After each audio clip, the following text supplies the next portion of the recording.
Assalamualaikum warahmatullahi wabarakatuh.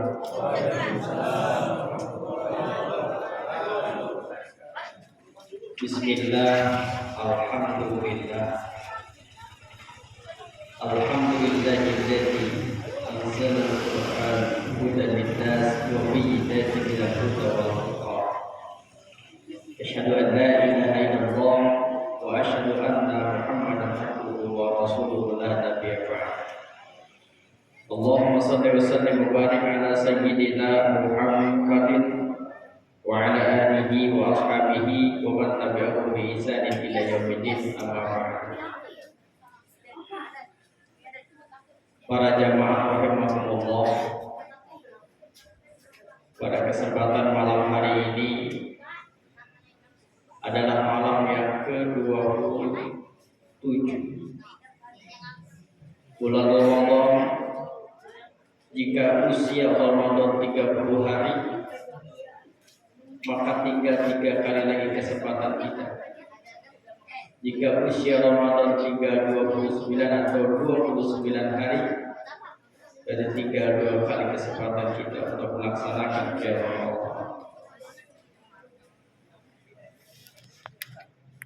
Dan buat kita ini alhamdulillah masih diberikan kekuatan oleh Allah, izin oleh Allah, mampu masih berdiri tegak, semangat yang tinggi untuk qiyam Ramadan dan juga shaum Ramadan.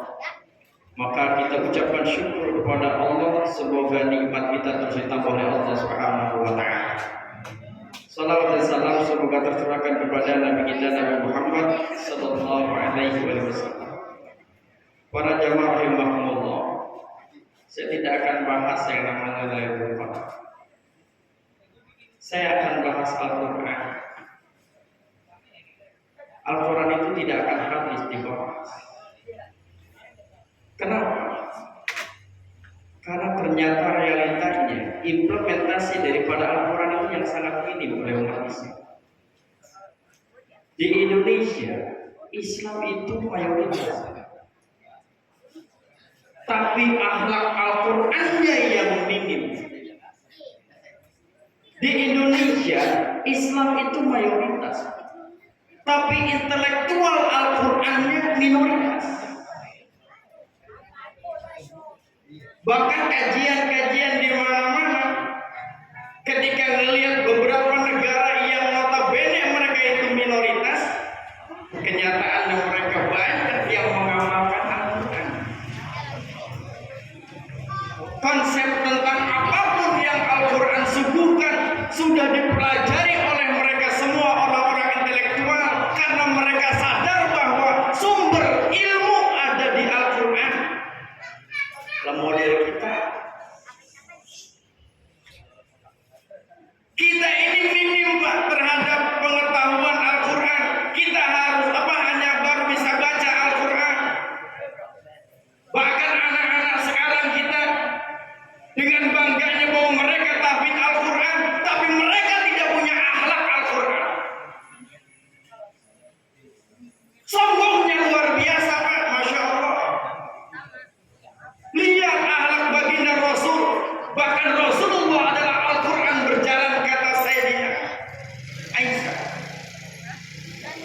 Rasulullah itu adalah implementasi dari Al-Quran. Rasulullah itu adalah betul-betul representatif dari Al-Quran.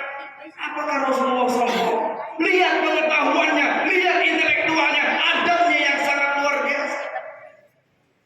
Tapi umat Islam sekarang, Masya Allah. Barusan saya buka puasa bersama Kiai, kalau badan saya ngomong marah, lebih-lebihan dari saya begini keras. Kenapa? Itu anak-anak dikumpulin, anak-anak dikumpulkan, ada santunan. Kiai ucap salam, Assalamualaikum warahmatullahi wabarakatuh. Bocah dia cuma dia asik itu yang handphone tangga sebelah begitu. Oke, ucap salam lagi. Assalamualaikum. Kagak dijawab juga. Berusaha untuk tenang. Dikasih tahu anak-anak, emang ada Tidak. Mereka yang demikian jangankan ngerti Al-Quran, hafal Al-Quran, baca aja nggak becus. Yang hafal Al-Quran saja akhlaknya tidak seperti Al-Quran, bagaimana mereka yang tidak ngerti dan bahkan tidak bisa baca Al-Quran? Ini sekarang kita degradasinya sangat luar biasa. Maka wajar kenapa Indonesia hancur, kenapa Indonesia bobrok?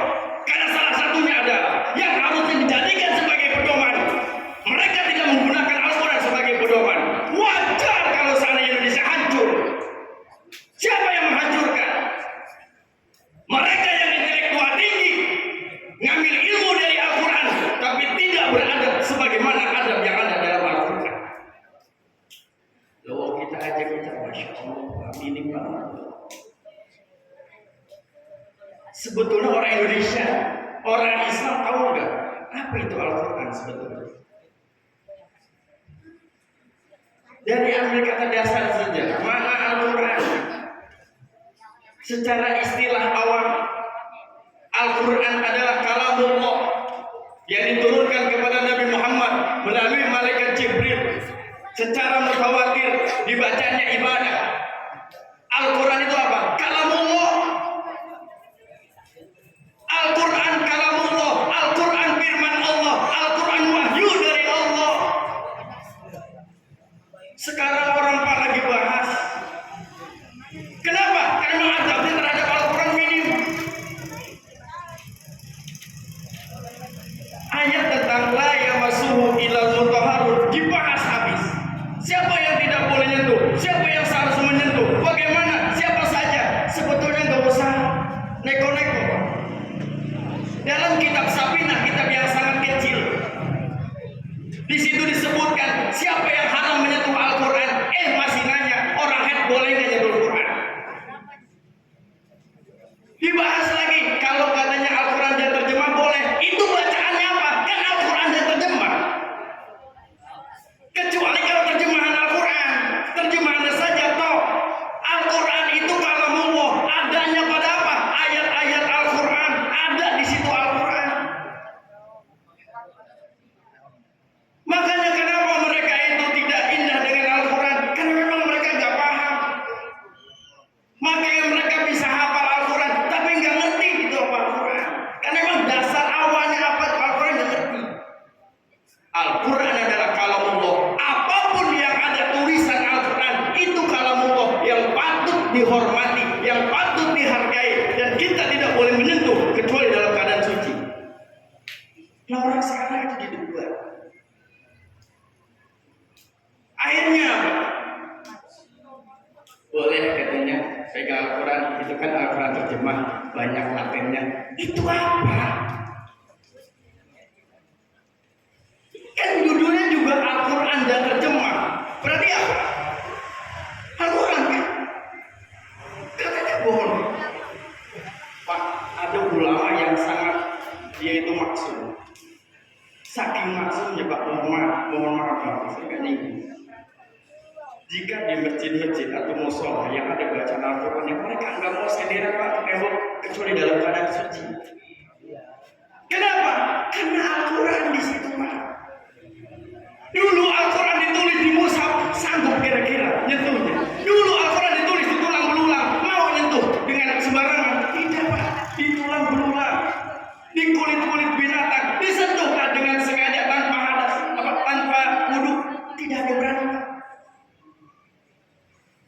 Nah sekarang orang sembarangan, Al-Quran berantakan saja. Ngambil Al-Quran, pegang Al-Quran, bawa Al-Quran, enak banget. Anak-anak saya kan bawa Al-Quran pendek, jing-jing. Masya Allah. Lihat kita Pak dulu lagi ngaji, baru datang saja sama Al-Quran, dicium. Kenapa? Karena dalam mushaf itu ada ruh Al-Quran yang Allah jaga. Maka Al-Quran itu tidak bisa dihancurkan oleh siapapun.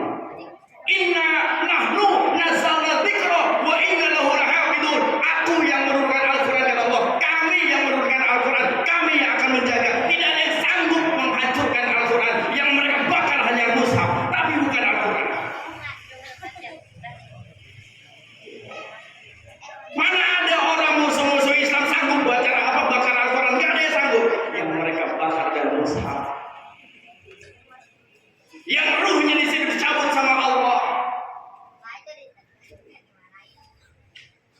Nah, ini makanya kita kudu paham.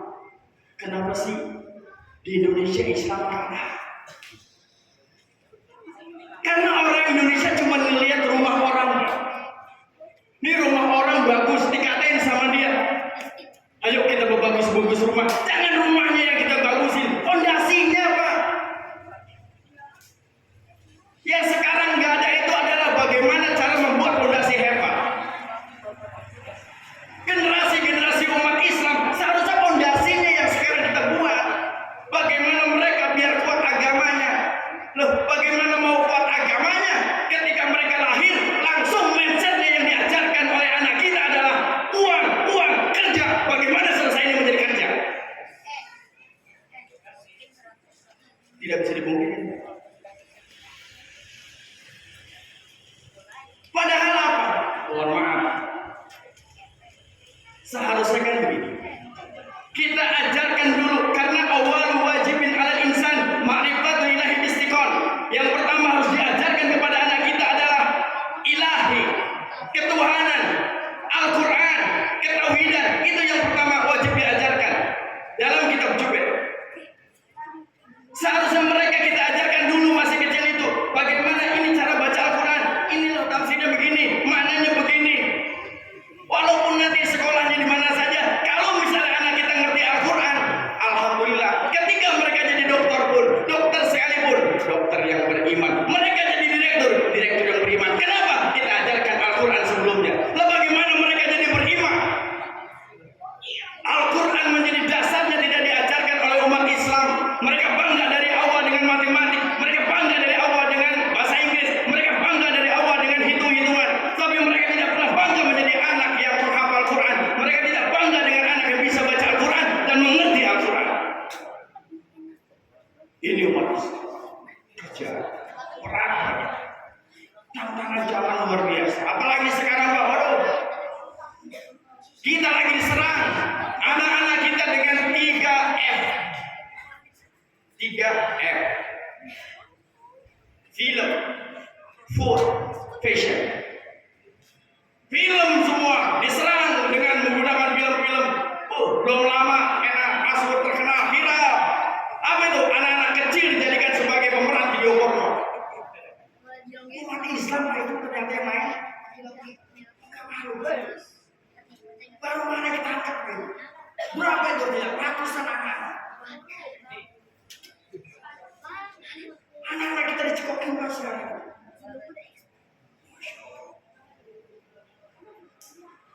Itu termasuk handphone tadi begitu. Nah, ini anak-anak beriman, anak-anak bagus. Ada yang di masjid cakep main handphone, dengerin, kata orang domelin. Tapi di luar sana, asik lagi main handphone. Dia nggak ngeh yang namanya malam itu kodar, dia nggak ngeh ini mau berapa hari lagi nih Ramadan, nggak ngeh dia. Bagaimana dia berpikir bahwa setelah ini saya dapat duit banyak ampau dikasih sama saudara-saudara, saya ganti handphone saya yang paling bagus. Kalau bisa lebaran iPhone bisa beli. Mindsetnya anak-anak sekarang. Mereka sedang asik, masuk dijajah Pak. Belum lagi game-game yang lain, Masya Allah menghancurkan otaknya. Yaitu game itu, Masya Allah Pak. Hancur semua hafalan-hafalan anak kita. Hancur semua ilmu-ilmu anak kita dengan apa? Game-game yang gak ada manfaatnya. Segala ustaz ikut bikin game. Tujuannya bagus, baik, tapi kan sama. Mestinya jangan gitu dong. Kalau mau zakat, zakat saja. Kalau mau infak, infak saja. Kenapa infak harus menggunakan media judi? Wah, kacau lagi. Ini Pak, PR buat kita. Generasi kita ke fondasinya harus kita buat sekarang Pak. Biarkan orang lain lah, minimal di kita di sini. Jadikan anak-anak kita pandai Islam. Jadikan anak-anak kita betul kapah dalam Islam, mengerti Islam. Tapi ingat memang mereka jangan sampai tidak mengerti tentang ilmu-ilmu dunia. Kenapa? Karena memang hakikat sumbernya dari Al-Quran. Ilmu matematik dari Al-Quran, astronomi dari Al-Quran, biologi dari Al-Quran, semua ilmu pengetahuan dari Al-Quran. Bapak kedokteran orang Islam, bapak matematik orang Islam dasarnya. Kita hanya kalah pada saat perang dunia kedua. Habis semua Pak ilmu-ilmu Islam disalin oleh oleh mereka orang-orang Romawi. Maka mereka sekarang menang. Kenapa? Karena dari dulu sudah tahu kuncinya umat Islam saat itu berjaya adalah karena Al-Quran. Kemudian disalin oleh mereka, ditukar dengan bahasa Roma semua. Mereka pelajari, Pak, yang awal kita. Kenapa? Ya, tadi jangankan isinya, baru cuma aja di depan. Ayo kita pelajari Al-Quran, kaji sedikit-sedikit. Di sini alhamdulillah nih, kayak musola nih rame, musola berkah luar biasa. Kalau bisa pada maghrib baca satu ayat, satu orang bagaimana siapa, kira-kira apa ini artinya. Oh saya ngerti ini begini-gini, oh saya ini, kan enak tuh baca satu. Masa apa kita mati gak kelar? Dibahas tuh dikit-dikit tuh, artinya terjemahannya. Bapak kalau baca Quran pernah baca terjemahan? Pernah baca artinya?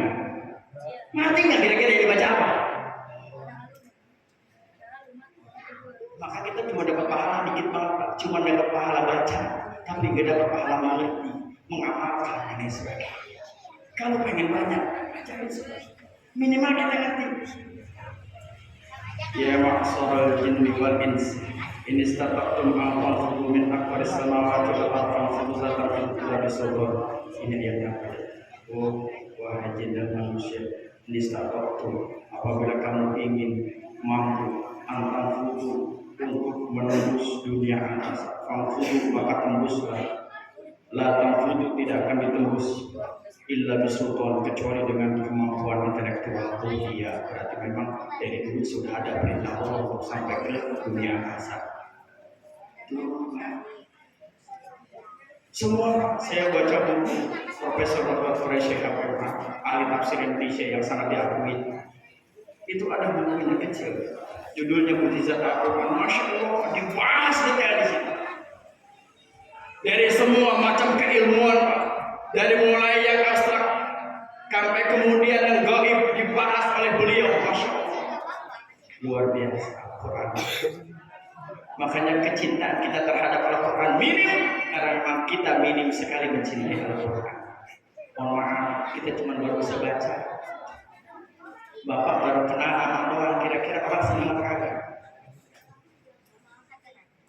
Coba kalau kita memahami, oh bapak ini ya, oh ini ya, oh orangnya begini-begini, oh bapak begini, akan kesel. Tapi kalau cuma ketemu, saya pernah melihat ini. Siapa ya? Oh iya bapak, sudah lewat. Itu sama aja orang sama Al-Quran cuma bisa baca doang. Tapi kalau misalnya siapa itu ya? Ya Allah, kita berdoa, Masya Allah, ya Allah. Ambil situ manfaat sama aja ketika kita baca Al-Quran, tapi kita juga memahami. Maka tugas kita jangan benci dengan musuh kita, tapi bagaimana caranya supaya kita kuat melebihi musuh kita. Seharusnya kita Pak yang dibenci oleh mereka, bukan kita yang membenci mereka. Karena umat Islam dilarang membenci. Bagaimana caranya kita menyusun kekuatan umat Islam agar dibenci oleh mereka? Semakin mereka membenci, semakin kalah. Sama dengan kita Pak, kalau kita semakin benci sama orang, kita semakin kalah. Jujur, kalau kita semakin benci sama orang, berarti kita kalah. Kita benci sama tetangga, gara-gara tetangga beli mobil, berarti kita kalah. Betul. Kita kesel sama orang, gara-gara orang itu beli kulkas 3 pintu, berarti kan kita nggak mampu namanya. Kalah apa? Kalah. Kita kesel sama musuh kita, berarti kita kalah. Kita jangan kesel dong. Susun kekuatan. Kenapa? Mereka bisa menang dari kita. Seharusnya kan begitu pikirnya. Nah kan kamu kagak. Tega marah doang mengamuk.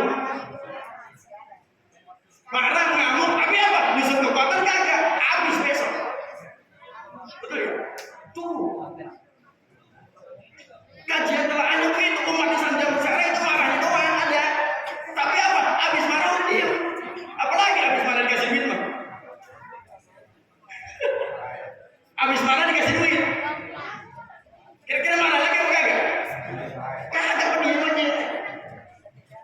Tuh umat Islam mudah-mudahan kita di sini adalah orang yang dijaga oleh Allah Subhanahu wa taala. Mudah-mudahan iman kita kuat, generasi kita mudah-mudahan generasi yang kuat. Ya Allah, mohon doa. Mudah-mudahan sekali lagi kita yang hadir di sini dikuatkan iman Islam kepada Allah Subhanahu wa taala. Mohon maaf yang sebesar-besarnya. Allah Assalamualaikum warahmatullahi wabarakatuh.